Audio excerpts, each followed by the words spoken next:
Je lis du livre d'Esther, chapitre 3, au verset 3, ce qui suit.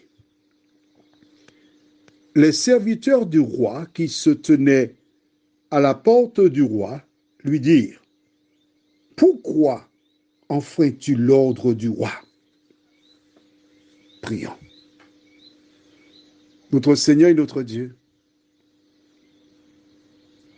alors que nous allons à nouveau étudier le verset qui suit celui d'hier, que le Saint-Esprit nous accompagne dans la compréhension et que nous puissions, à partir des faits que nous découvrons, faire de bons choix, nous t'en prions, au nom de Jésus et pour ta gloire éternelle.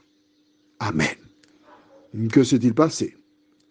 Rappelle-toi, nous avons vu au début du chapitre que le roi nomma un homme, Haman, qui était l'équivalent d'un premier ministre.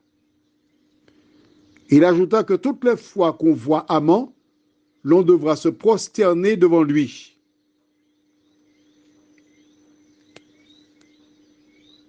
Et qu'est-ce que se passait-il? Nous avons vu hier que tous les serviteurs du roi qui se tenaient à la porte pliaient le genou et se prosternaient devant Haman.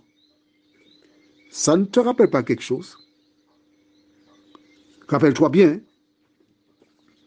il existe des institutions qui n'existaient pas encore. Mais nous voyons qu'en ce temps-là, déjà, on demandait aux hommes de fléchir les genoux devant un homme. Ça ne te rappelle pas quelque chose? La Bible déclare qu'il n'y a rien de nouveau sous le soleil. Mais rappelle-toi aussi que nous avons vu hier que dans le livre d'Exode, chapitre 20, Dieu dit: tu ne te feras point d'image taillée ni de représentation quelconque des choses qui sont en haut dans le ciel et en bas sur la terre. Tu ne te prosterneras point devant elles et tu ne les serviras point. Tu sais donc que Dieu a dit de ne pas se prosterner devant des choses ni des hommes. Du reste, pourtant, l'ennemi a incité le roi à demander à la population de se prosterner, de fléchir les genoux devant Haman. Un seul homme dans tout le palais, Mardochée. Il refuse de le faire parce qu'il a la crainte de Dieu. Des gens disent souvent vox populi, vox Dei. La voix du peuple est la voix de Dieu. Mais dans ce cas, c'est faux parce que seul homme s'est opposé à cela, Mardochée. Que s'est-il passé? La lecture du jour nous montre que certaines personnes qui se prosternaient devant Haman ont noté qu'il ne le faisait pas.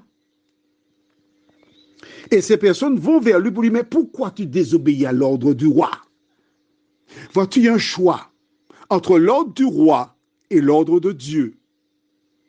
Quand Dieu donne un ordre et qu'un homme te donne un ordre qui est contraire à celui de Dieu, tu as un choix à faire. Mais Mardochée a choisi d'être fidèle à la parole de Dieu. Ce n'est pas celle que tu en mets actuellement, la Bible, dans sa totalité. Il était fidèle à ce que Dieu déclara dans Exode 20. Aujourd'hui, la Bible que tu en mets, c'est la parole de Dieu. Que fais-tu de cette parole? Marches-tu selon ce qu'elle déclare ou fais-tu le contraire? Dans tous les cas, il y a toujours deux voies. Selon toi, qui envoya ces personnes vers Mardochée? Je ne voudrais pas que tu oublies que sur cette terre, il y a deux voies. Dieu utilise des hommes pour conduire d'autres à la vérité. Le diable utilise des hommes pour les conduire dans l'erreur.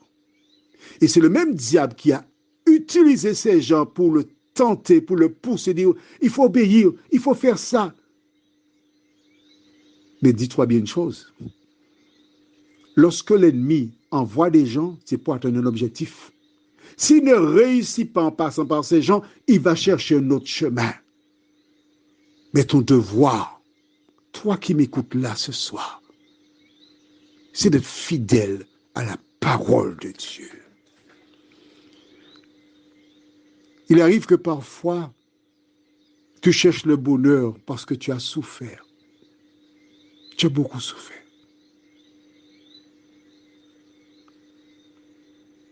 Et tu penses que Dieu t'a oublié. Et l'ennemi qui voit ton cœur, qui sait que tu aimes Dieu au fond, mais qui sait en même temps que tu as besoin d'une amoureuse ou d'un amoureux, que fait-il? Il t'envoie quelqu'un. Ta souffrance est si grande.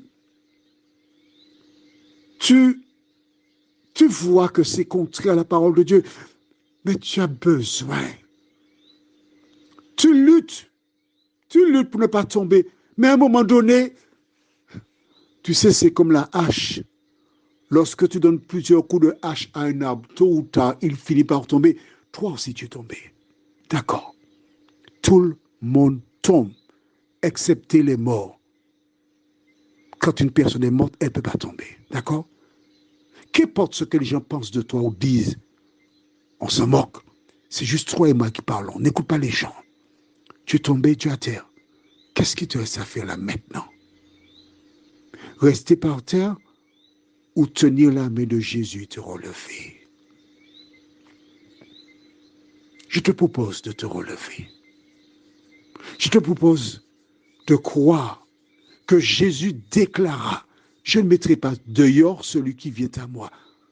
Va, Jésus, ne reste pas par terre. Le diable voudrait que tu restes par terre, mais ta place n'est pas par terre, mais c'est dans l'air, sur les nuées, à la rencontre de Jésus quand il reviendra. Prions. Notre Seigneur, notre Dieu, Mardoché était dans une situation difficile, délicate, mais il est resté fidèle à la parole. Seigneur, en ce soir, nous sommes plusieurs, moi le premier, puis d'autres après moi, à trébucher, à tomber. Et c'est parce que je suis tombé que je veux parler à ceux qui tombent. Relève-toi. Car quel que soit l'enfant qui apprend à marcher, il fera quelque part, il tombera, mais il se relèvera. Il tombera à nouveau, il se relèvera, jusqu'à ce qu'il ne tombe plus. Jésus voudrait que tu marches ainsi. Alors relève-toi. Et si tu ne sais pas comment faire, envoie un WhatsApp au plus 596 696 88 93 93. Je te répondrai. Je te dirai comment faire pour t'en sortir. Seigneur, alors que la nuit est tombée et que plusieurs se trouvent dans leur lit, ayant honte de leur vie, ne sachant pas quelle voie utiliser. Merci de les visiter à travers ce WhatsApp. Les aider à entendre ta voix, à se relever en vainqueur et pour vaincre tout en priant au nom de Jésus pour ta gloire éternelle. Amen. Je te souhaite une bonne nuit et n'oublie pas, envoie un WhatsApp au plus 596 696 88 93 93. J'attends ton message. Je ne te lâche pas.